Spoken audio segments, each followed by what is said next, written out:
شمر کے پیچھے جب فوجیں لگی نا مختار کی، تو امام زین العابدین مدینے کے مضافات میں رہتے تھے، خیمہ لگا لیا تھا، اللہ اللہ کرتے تھے۔ مختار کی فوجیں شمر کے پیچھے لگیں، گرمی کا موسم، گھوڑے پیچھے ہیں، چھپتا چھپاتا دوڑتا، گرمی میں تھوڑا بہت دوڑنا پڑے تو زبان باہر آ جاتا ہے، اور انسان کے وجود کی عجیب کیفیت ہوتی ہے۔ شمر ادھر آ گیا جہاں امام زین العابدین کا خیمہ تھا۔ اس نے دیکھا کہ گھر ہے، چھپنے کی جگہ، دوڑ کے اندر داخل ہوا۔ امام مصلی پہ بیٹھے، یوں نظر اٹھائی، کیا شان ہے رسول کریم کے گھرانے کی، کیا انداز ہے گھرانے کا، یوں نظر اٹھائی، فرمایا پردیسی پانی پینا ہے؟ بند کرنے والا تھا پانی پینا ہے؟ کہنے لگا پینا ہے۔ شمر کہتے میں سمجھا کہ پہچانا نہیں امام زین العابدین، پہچانا نہیں۔ وقت بدل گیا، حالت بدل گئی، وہ تاج و تخت والے آج رسوا ہیں۔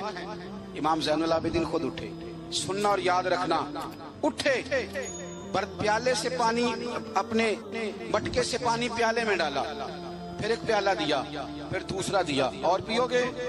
تیسرا دیا۔ شمر کہتے جب میں سیر ہو کے پانی پی لیا نا تو مجھے تو گمان تھا نا پہچانے نہیں، تو میں اجازت لے کے باہر نکلا تو میں نا پانی تو پی لیا پر پانی پانی ہو گیا۔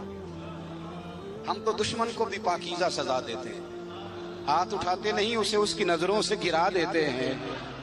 کہتے ہیں کہ پانی پانی ہو گیا، یار میں نے پانی بند کیا، پیاسے رکھا 3 دن اور مجھے پلا رہے ہیں۔ شرم آئی اور میں نے کہا مر تو اب جانا ہی ہے، تو زین العابدین سے سچی بات نہ کر لے۔ میں اندر گیا تو امام پھر گردن چکائے بیٹھے تھے، تو میں نے کہا زین العابدین شاید آپ نے پہچانا نہیں۔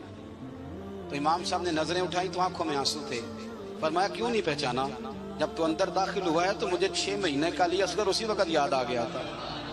جب تو اندر آیا ہے تو میرے چچا کے کٹے ہوئے بازوؤں میں جو درد تھا اور میری پھوپھی کی آنکھوں میں جو آنسو تھے مجھے سارے یاد آئے تھے، اور وہ کہاں کربلا اور کہاں دمشق تم نے نیزے پہ لٹکا کے میرے باپ کا جو سار کلیوں میں گھمایا مجھے سارا یاد آیا تھا۔ شمر کہتا میں نے گھبرا کے کہا پھر پانی کیوں پلایا؟ اگر پہچان گئے تھے تو پانی کیوں پلایا؟ کہتا یوں کر کے آنسو پوچھے امام نے۔ فرمانے لگے میری مجبوری ہے، میں ساقی کوثر کا نواسا ہوں، میری مجبوری ہے، مجھے پلانا تھا، میں مجبور ہوں، اس لیے کہ مصطفیٰ کا نواسا ہوں۔ انہوں نے ہمیں سکھایا ہے کہ جو پانی نہ دے اسے پیالے بھر بھر کے پلانا چاہیے۔ کدھر گیا میرا اور آپ کا کردار؟ چھوٹے چھوٹے تھے، اتنی بات میں جھگڑا۔ ہو سکتا ہے ساقی صاحب سے بھی میں ناراض ہو جاتا اگر سٹیج پہ بڑی کرسی نہ رکھتے۔